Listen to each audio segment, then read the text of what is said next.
Cette semaine, la France a été touchée par un drame épouvantable où cet homme, au volant de son camion, a foncé délibérément dans la foule des familles qui étaient venues voir le feu d'artifice sur la promenade des Anglais à Nice pour tuer des innocents. Dans les 84 personnes qui sont décédées, il y a une chrétienne évangélique qui est décédée avec sa petite fille. Mais il y a des dizaines d'innocents qui ne méritaient pas la mort. Aussi, avant d'ouvrir la parole de Dieu, et si Michel est d'accord, je voudrais qu'on pense simplement, pendant un instant dans la prière, aux familles endeuillées, aux familles des blessés, aux blessés eux-mêmes, afin que Dieu les soutienne, les encourage, et que ceux qui n'ont pas fait la paix avec Dieu puissent peut-être penser à se rapprocher de Dieu dans ces moments difficiles, et que nos frères et sœurs évangéliques sur la région de Nice puissent aussi ouvrir les églises grands pour accompagner ceux qui sont dans la douleur et le deuil. Donc si vous êtes d'accord, je vous propose que pendant quelques courts instants, nous puissions nous recueillir et prier pour les familles endeuillées.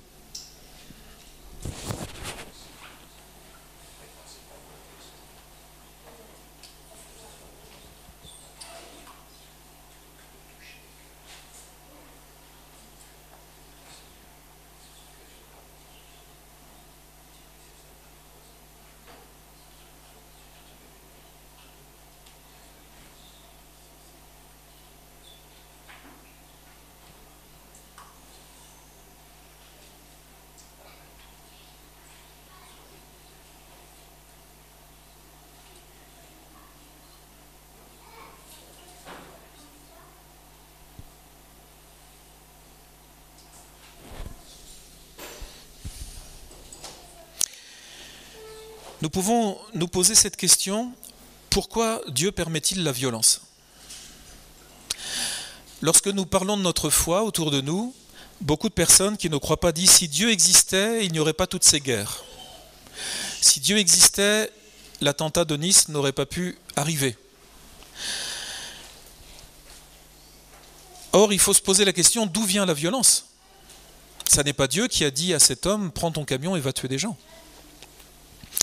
Ça n'est pas Dieu qui a dit aux terroristes « Prenez des armes, allez tuer les gens à Paris, au Bataclan ou sur les terrasses de café ». Et lorsque nous ouvrons les yeux autour de nous, nous nous apercevons que la violence est en nous, même si nous ne le voulons pas. Nous avons tous été tentés par la violence un jour ou un autre. Nous avons peut-être même été violents. Vous savez, quand on pousse le bouchon, on peut devenir violent. Quand on nous provoque, nous pouvons devenir violents alors que nous sommes des gens très calmes d'habitude. Or, comment pouvons-nous être touchés par la violence alors que Dieu nous a appelés à vivre en paix les uns avec les autres ? Nous trouvons la violence dans les cours d'école. Nous trouvons même la violence dans les haltes garderies, dans les crèches parmi les enfants. Qui a dit aux enfants qui n'ont à peine 1 an de taper sur l'autre avec les jouets ?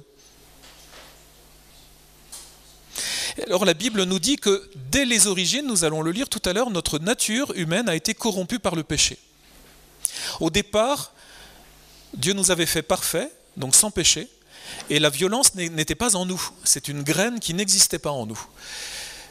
Nous vivions, à l'époque, en paix, heureux. Adam et Ève vivaient heureux et en paix.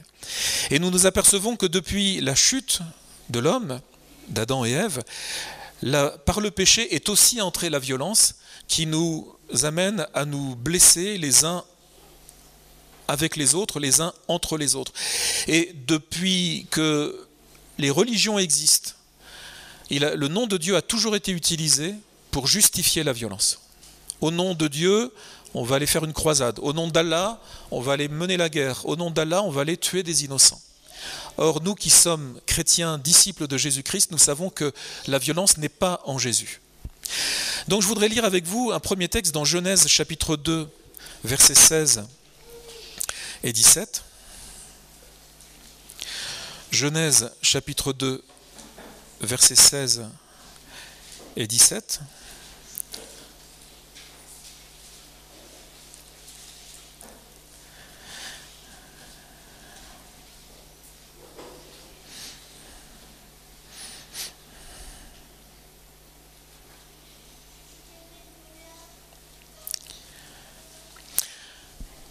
On peut même commencer au verset 15 si vous voulez bien.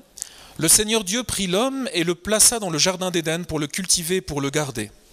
Le Seigneur Dieu donna cet ordre à l'homme: tu pourras manger de tous les arbres du jardin, mais tu ne mangeras pas de l'arbre de la connaissance de ce qui est bon ou mauvais, car le jour où tu en mangeras, tu mourras. Amen. Comment interpréter ce texte ? Dès le départ, Dieu dit à l'homme, à Adam et Ève, voilà, moi j'ai prévu un plan parfait pour vous. Un jardin où vous trouverez tout ce qu'il faut pour vivre, manger, vous habiller, vous vêtir. Je veillerai sur vous. Vous avez une grande liberté, mais il y a une chose à laquelle je vous demande de ne pas toucher, c'est ce qui me concerne, c'est mon domaine. L'arbre de la connaissance du bien et du mal, c'est tout ce qui touche à mon domaine de compétence, moi, Dieu. Donc, Dieu nous remet à notre place dès le début, dès cet épisode de la Genèse, en disant « Vous êtes mes créatures, je vous aime et je vous donne tout ce qu'il faut pour vivre heureux. Simplement, ne venez pas vous mêler de ce qui est de ma responsabilité. » Et nous savons qu'un peu plus loin, dans le livre de la Genèse, l'homme, et la femme et l'homme ont transgressé cette loi que Dieu leur avait donnée. Respectez les limites que je vous ai données. N'essayez pas d'être Dieu à ma place. Restez à votre place d'humain. Vous avez tout ce qu'il faut pour que ça fonctionne. Ne vous affranchissez pas de mon autorité. Tout ce que je vous demande, c'est d'avoir ce rapport bienveillant avec moi, de père à enfant, de créateur à créature. Et nous lisons dans le livre de la Genèse au chapitre 4 et au verset 1er que dès le début de l'humanité, eh bien, à cause de la chute, la violence entre dans le cœur de l'homme et des fils d'Adam et Ève, et que Caïn et Abel vivent la première tragédie. Qui a dit à Caïn d'aller tuer son frère ? L'Esprit Saint ? Je ne crois pas. Donc on s'aperçoit dès le début de l'humanité qu'il y a déjà la graine de la violence qui est là, et que Caïn est capable, alors qu'il vivait dans un univers paradisiaque, c'est le cas de le dire, même si le péché était déjà entré dans le cœur de l'homme et de la femme, Caïn, par la graine de la violence qui était déjà en lui, prémédite, parce que c'était un meurtre avec préméditation, de tuer son frère, et il le tue. Et après, il défie Dieu en disant, mais qui suis-je pour veiller sur mon frère ? On voit déjà une forme d'arrogance de Caïn vis-à-vis du meurtre de son frère quand Dieu lui demande des comptes. Donc la violence provient d'une relation faussée avec Dieu. Ce n'est pas Dieu qui a mis la violence dans notre cœur, mais c'est le péché de cette relation faussée avec Dieu qui a créé cette relation faussée. Et j'aimerais lire avec vous dans Marc au chapitre 7 et au verset 20, un texte qui en parle. Pardon. Marc chapitre 7. Alors, excusez-moi, j'ai une tablette avec la Bible en ligne, mais j'ai pas assez de connexion. Est-ce que quelqu'un veut bien lire, s'il vous plaît ? Ça, c'est l'inconvénient des... Ah bah c'est là. Marc chapitre 7, versets 20 à 23. Il dit encore, ce qui sort de l'homme, c'est ce qui souille l'homme. On continue. Car c'est du dedans, c'est du cœur des hommes que sortent les mauvaises pensées, les adultères, les impudicités, les meurtres, les vols, les cupidités, les méchancetés, la fraude, le dérèglement, le regard envieux, la calomnie, l'orgueil, la folie. Et on va jusqu'au verset 23. Toutes ces choses mauvaises sortent du dedans et souillent l'homme. Elles ne viennent pas du Saint-Esprit, elles viennent de notre nature charnelle et corrompue. Le message de Dieu est un message bienveillant, n'est pas un message de violence à l'égard de notre prochain. Dès le prophète Ésaïe, nous voyons ces commandements d'avoir de la bienveillance les uns pour les autres. Or, nous constatons que souvent, il nous arrive, même si nous sommes des gens pacifiques, d'avoir des envies de vengeance, d'avoir des envies peut-être même de meurtre. Vous savez, quand quelqu'un vous fait une queue de poisson sur la route, hier, il y a quelqu'un qui m'a doublé sur une ligne blanche dans un virage sans visibilité. Vous avez envie de lui dire des choses à ce conducteur ou à cette conductrice. Mais je crois que la violence n'est pas une fatalité pour l'homme et la femme. Nous pouvons dire non à la violence. Non pas simplement par idéologie, non pas parce que des hommes ou des femmes sages l'ont annoncé dans le passé, mais parce que la violence a été vaincue. Il y a quelqu'un qui a accepté de souffrir pour nous et d'être victime à notre place pour que la violence aussi soit abolie et vaincue une fois pour toutes. C'est Jésus-Christ, Fils de Dieu. Et quand Jésus dit que tout a été accompli sur la croix, je crois que Jésus a aussi tout accompli pour que nous puissions vaincre la violence si elle existe dans notre cœur, ou si nous sommes nous-mêmes auteurs de violence. Mais c'est aussi très compliqué pour ceux qui sont victimes de violence. Quand un enfant est victime de violence, quand une femme est victime de violence, quand un homme est victime de violence, il est touché dans son être le plus intime. Nous pouvons rester toute notre vie marqués par des violences que les adultes nous ont faites. Nous pouvons, si nous avons été victimes de violences, que nous soyons un enfant, une femme, toute notre vie porter cette violence dont nous avons été victimes. Et c'est très difficile, c'est un travail de long terme et nous avons besoin de toute la grâce de Dieu et l'action de Dieu dans notre vie pour pouvoir guérir de ces violences dont nous avons parfois été victimes dans notre jeunesse, dans notre enfance ou dans notre intimité. Le Christ, Jésus-Christ, a subi la haine. Jésus a subi le mépris, il a subi la souffrance pour le pardon de nos péchés, mais aussi pour que nous puissions être capables de pardonner à notre tour et de ne pas reproduire la violence dont Jésus a été victime. Est-ce qu'on pourrait lire ensemble dans l'évangile de Marc au chapitre 11 et au verset 25, s'il vous plaît? Marc chapitre 11, verset 25. Et lorsque vous êtes debout faisant votre prière, si vous avez quelque chose contre quelqu'un, pardonnez, afin que votre Père qui est dans les cieux vous pardonne aussi vos offenses. On lit le verset 26. Même si vous ne pardonnez pas, votre Père qui est dans les cieux ne vous pardonnera pas non plus vos offenses. Il y a quand même une condition importante. Une fois, nous étions dans une colonie de vacances, mon épouse et moi, nous étions animateurs, et il y a une mère de famille qui est arrivée et qui est venue voir mon épouse, et elle n'était pas contente parce que mon épouse disait à la fille de cette dame de goûter à tous les aliments pendant le repas du midi. C'était un principe qu'on disait, tu goûtes, et puis si tu n'aimes pas, on ne te forcera pas de manger, mais au moins goûte. Tu verras si tu aimes ou si tu n'aimes pas. Or, la petite faisait une crise, et Sylvie gentiment disait à la petite, mais goûte quand même. Et la mère a vu ça, elle est venue humilier ma femme, elle est venue crier, faire un scandale dans le réfectoire. Et Sylvie a pleuré, c'était très difficile. Ce n'était pas une grande violence, mais c'était quand même difficile. Et le dimanche suivant au culte, pendant le temps de Sainte-Seine, nous étions en prière et dans la louange, et cette sœur est revenue, elle a passé les rangs, elle est venue voir Sylvie, elle a dit, je te demande pardon pour ce que je t'ai dit cette semaine. Moi j'ai pris une leçon, parce que cette sœur, elle a été courageuse. Elle avait fait une erreur, bien sûr, mais elle a eu le courage de mettre ce verset en pratique, et de venir voir Sylvie et lui demander pardon pour les paroles violentes qu'elle lui avait dites.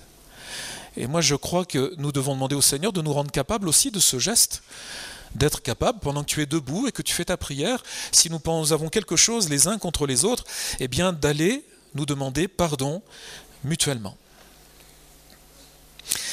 Alors, il y a un texte dans Matthieu au chapitre 11, verset 11, on peut peut-être afficher le verset, qui pourrait nous sembler justifier la violence.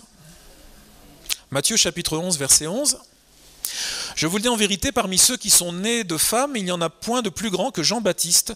Cependant, le plus petit dans le royaume des cieux est plus grand que lui. On continue au verset 12. Depuis le temps de Jean-Baptiste jusqu'à présent, le royaume des cieux est forcé et ce sont les violents qui s'en emparent. Alors, ce texte-là ne justifie pas la violence. Simplement, dans le contexte de l'époque de Jean-Baptiste, Jean-Baptiste était en plus réputé pour son zèle. C'est quelqu'un qui annonçait la repentance et qui pratiquait le baptême de repentance avec beaucoup de zèle. Il faut comprendre que c'est ceux qui sont décidés, qui en sont résolus, qui s'engagent avec le Seigneur. On ne peut pas être ni tiède, ni froid, ni à moitié chaud. Le Seigneur dit, moi j'aime ceux qui s'engagent avec ardeur, avec sincérité, avec franchise. Et c'est dans ce sens-là qu'il faut entendre ce verset, et en aucun cas pour justifier une violence physique, verbale ou morale envers quelqu'un. Jésus nous a demandé d'être enfants de paix, artisans de paix, les uns avec les autres. Souvenez-vous de ce texte aussi qui nous dit que Jésus nous dit c'est à l'amour que vous aurez les uns pour les autres qu'on reconnaîtra que vous êtes mes disciples. Donc ça n'est pas au coup que nous nous porterons les uns et les autres qu'on reconnaîtra que vous êtes mes disciples, mais à l'amour que vous aurez les uns pour les autres. Dans l'évangile de Jean au chapitre 2, Et au verset 13, je vous donne simplement la référence, nous voyons une des seules fois où Jésus a été particulièrement énergique. Vous vous souvenez de cet épisode ? Rappelez-moi, sauf si je vous ai endormi. Dans le temple, qu'est-ce qu'il a fait ? Voilà, il a renversé les étals des marchands qui étaient là. Imaginez-vous un instant, est-ce qu'il y a le marché Place Bogno ? Samedi matin. C'est Bogno, hein ? Place Bogno, pardon.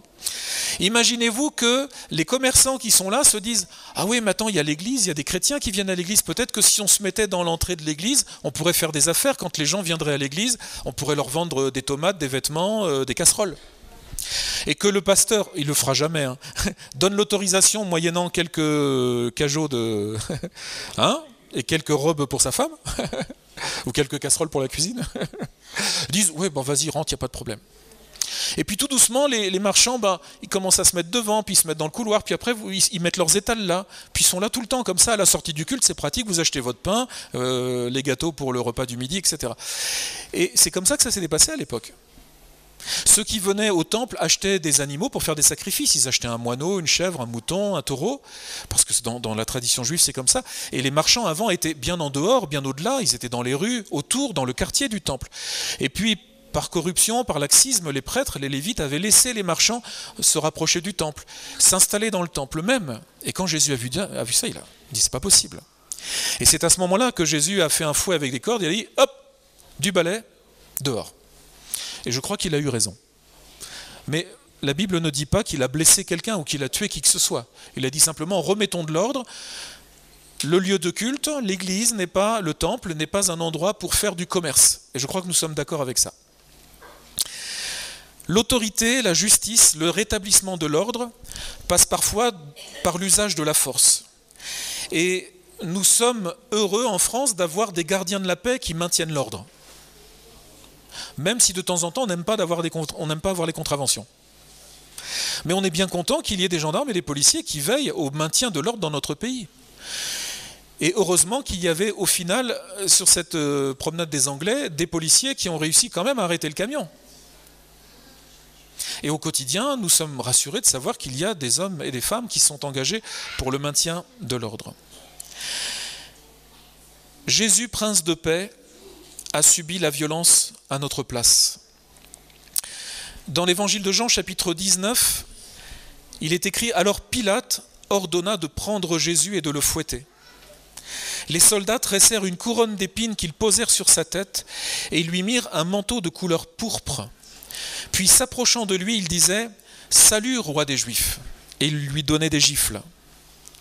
Jésus, portant sa croix, sortit de la ville pour aller vers l'endroit appelé le crâne, qui se dit en hébreu Golgotha. C'est là qu'ils le crucifièrent et avec lui deux autres, un de chaque côté et Jésus au milieu. Quelle violence! Quelle violence! On fouette Jésus, on lui enfonce une couronne d'épines, on le frappe, on le déshabille, on lui donne des gifles, on le cloue et on lui perce le côté. Alors qu'il est venu à amener la paix et la réconciliation entre Dieu et les hommes, alors qu'il a été apôtre de la paix.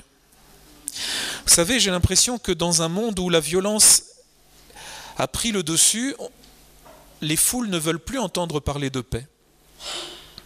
Pardonnez-moi de citer un homme d'État dans une prédication évangélique, mais en 1914, avant la Première Guerre mondiale, les foules voulaient la guerre.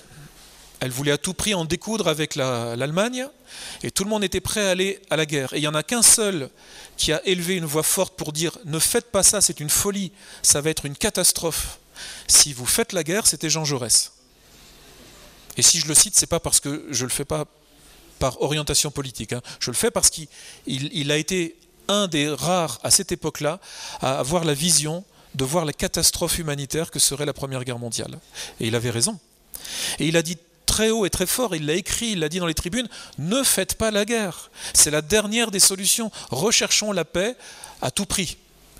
Et il a été assassiné. Et la guerre s'est déclenchée et ça a été une tragédie.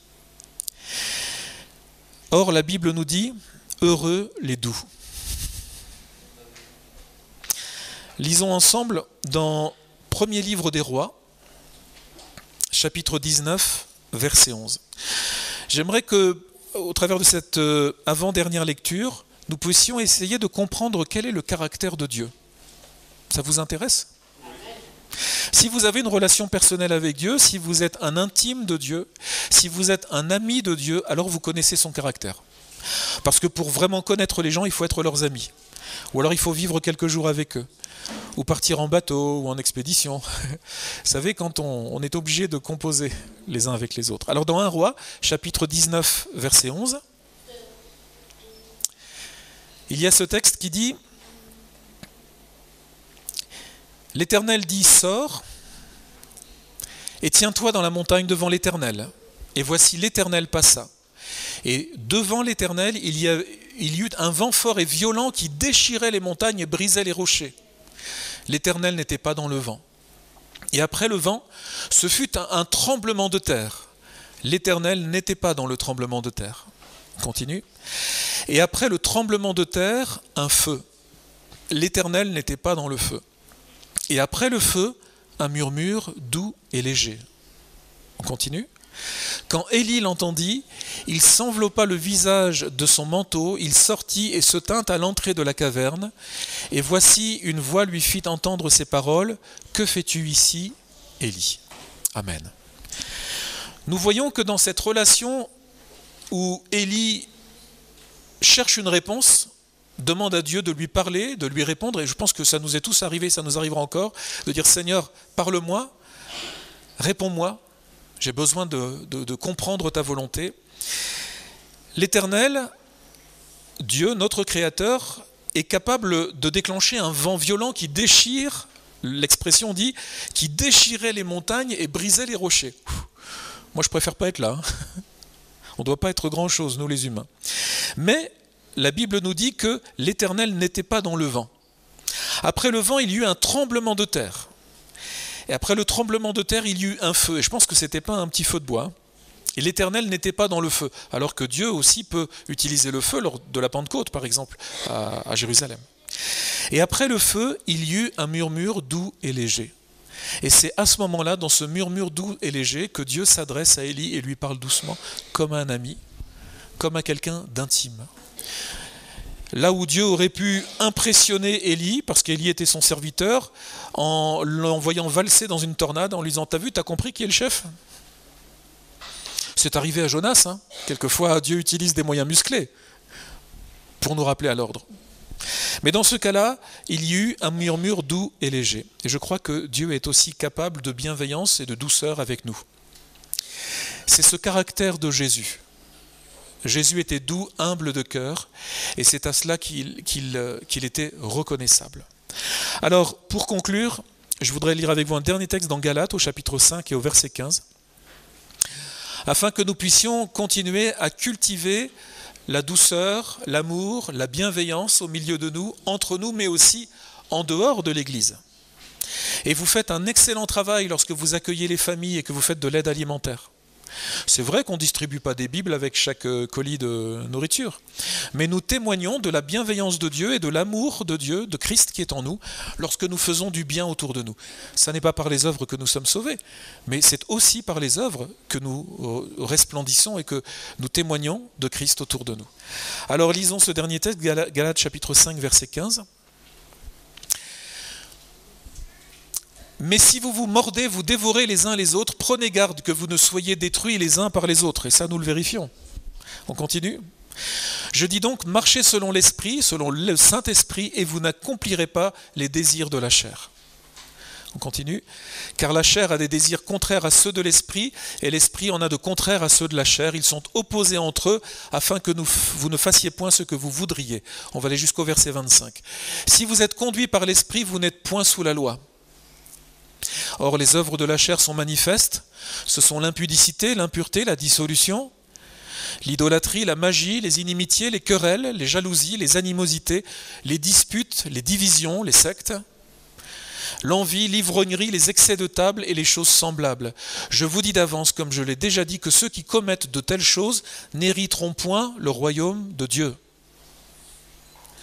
Mais le fruit de l'esprit, Et là, c'est à nous, mes frères et sœurs, de défendre ces valeurs.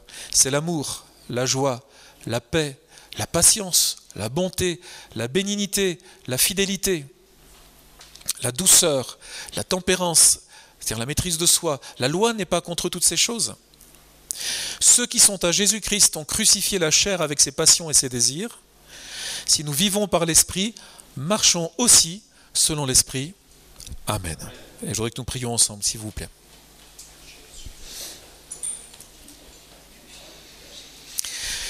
Seigneur, nous te remercions pour ta parole. Elle nous a permis de mieux comprendre ton caractère et nous a peut-être repris ce matin. Et nous voulons te demander pardon si nous nous sommes mis en colère, si nous avons été violents en gestes, en actes ou en paroles. Seigneur, aide-nous à combattre la violence qui est en nous. Aide-nous par le fruit de l'Esprit, par l'action du Saint-Esprit en nous, à être maîtres de nous-mêmes, enfants de paix, artisans de paix, que nous puissions démontrer de l'amour entre nous, mais aussi avec ceux avec lesquels nous vivons dans nos quartiers, dans l'entreprise, à l'école, dans les associations, que nous puissions être connus comme des hommes et des femmes pacifiques, parce que nous t'aimons, des hommes et des femmes de paix, parce que Christ habite en nous, et que nous puissions contribuer, Seigneur, au bienfait, au bien-être, au bien-vivre, là où tu nous as placés, non pas parce que nous voudrions faire des efforts humains, mais parce que tu habites en nous et parce que tu as transformé nos vies. Seigneur Jésus-Christ, nous voulons te ressembler parce que tu es notre modèle. Tu es un modèle parfait. Alors merci Seigneur de nous aider chaque jour à te ressembler un peu plus pour ta gloire et uniquement pour ta gloire dans le nom de Jésus-Christ. Amen.